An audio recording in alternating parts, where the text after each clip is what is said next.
I know when I talk about Vlad not seeing his children, I know that you aren't, as president, you're not able to live with your own children, like so many of your soldiers on the front lines. Mr. President, when people see you, they see maybe a loneliness that so many here feel. You feel too, that you are also suffering. How do you manage that pain? З болем. Це не біль. Біль був в перші дні. Біль був, коли я дійсно бачив наслідки окупації і в Бучі, і в інших містах. Це був біль, тому що я просто не міг. Я просто хотів зрозуміти, що ми повинні зробити, щоб цього не було. Але це не кіноплівка, і ми не можемо відмотати назад і перезняти якийсь той кадр. Це не кіно, це реальність. І ось це біль. Біль за всі втрати, які були. А зараз, сьогодні, це не біль, це великий обов'язок і повага до тих людей, кого немає. Обов'язок тут стояти і стояти до кінця, і відновити те, за що люди гинули, відновити просто мирне життя в Україні. І якщо тут ми віддаємо найдорожче, це наше життя, життя і час з дітьми, про яких ви говорите, ми не бачимо і так далі, але ми заради того, що окей, ще якийсь час, ще рік, півроку, я не знаю, як нам вдасться, але будемо вважати, що це буде швидше, але потім це життя наше, і воно буде продовжувати життя дітей майбутніх поколінь. А якщо зараз здатися, то це скитання. Що це? Ми втратимо все точно. І ті, хто зможуть поїхати, поїдуть, а ті, хто всередині себе, всередині, в душі, в серці, в голові не зможуть, то всі тут залишаться і загинуть. Тому нам треба тільки стояти. Стояти і боротись. Але головне, щоб світ розумів, що ми боремось за спільні цінності. Бо Путін не залишиться. Він піде далі. І це не балачки, коли я, наприклад, говорив, він піде далі, ви побачите. І в Польщу, і в Прибалтику.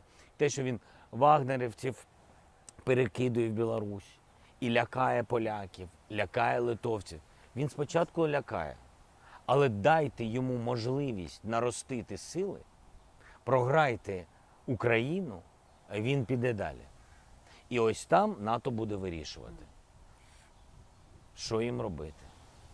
I saw a poll this week that 80% of the people in this country have a family member or a friend who has died or been injured.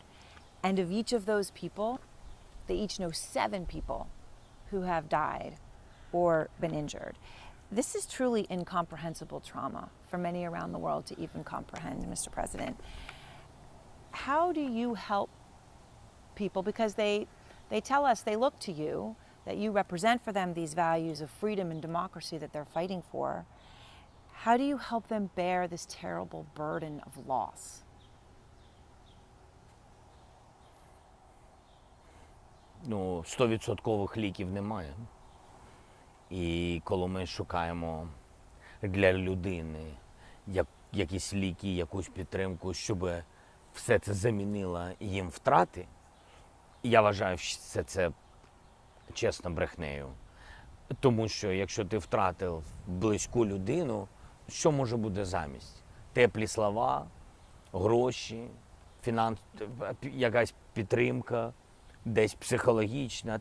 Все це, знаєте, все це невід'ємні речі, але все це не може повернути цю дірку, яка вирвана всередині людини. Розумієте? Ніхто не замістить ту любов, яку забрав Путін і ці його війська. Ніхто не може замістити. Тому ти можеш тільки одним чином. Сьогодні бути поруч, бути разом з ними, боротись і точно не пробачити тим, хто забрав. І точно, незважаючи на те, що немає поки що узгодженого плану щодо трибуналу в світі, але ти сам для себе повинен знати, що для цих людей потрібна тільки справедливість. І якщо ми не знайдемо для них потім справедливості для всіх цих вбивць, справедливості для України через вироки для всіх цих вбивць, я маю на увазі, через вироки. Якщо ти це не знайдеш, то цю дірку заповнить ненависть і помста. Yeah. Is there ever forgiveness for the Ukrainians who were in occupied territory, who may have collaborated or may have gone along with the Russians, and maybe they'll say they felt they had no choice? But to unite Ukraine, will there be forgiveness? Складніше всього буде в суспільстві, тому що знаєте, для всього потрібен час. Іноді час лікує. І, як я вам сказав, справедливість дуже лікує, я впевнений в цьому.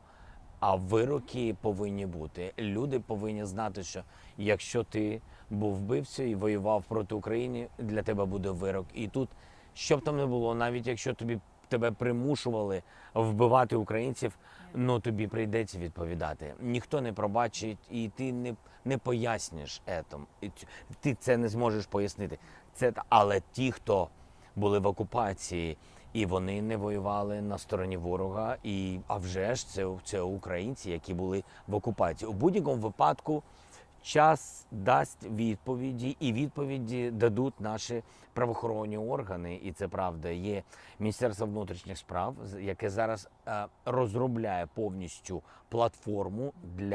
безпекову платформу для тимчасово окупованих територій. Там будуть відповіді і на це питання. You know, you live every day knowing in a very tangible way, you and many other Ukrainians, that you may die in a very tangible way.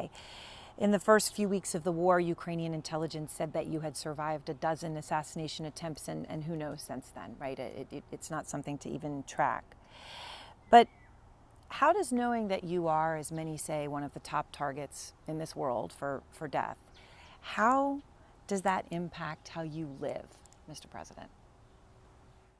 Ну, я думаю, якщо чесно, я в ці моменти прийняв для себе рішення. Якщо ти дійсно будеш про це постійно думати, то ти прийдеш до того, що ти закриєшся. Ось як Путін, який не виходить з бункеру. А якщо ти себе ізолюєш, ти не будеш розуміти, що відбувається в державі. Ти втратиш зв'язок з суспільством. А якщо б я втратив зв'язок з суспільством, я втратив би суспільство.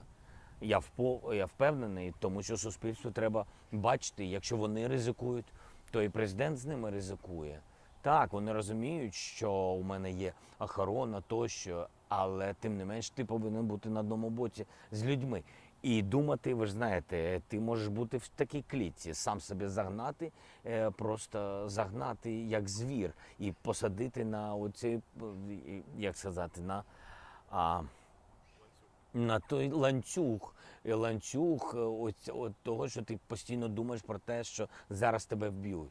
Ну, є охоронці, вони повинні думати про те, щоб мене не вбило, і це їх завдання. І я про це не думаю, тому що може бути 5, 10, а може ще раз повернуться ДРГ-групи, а вже ж вони хочуть позбавитись мене.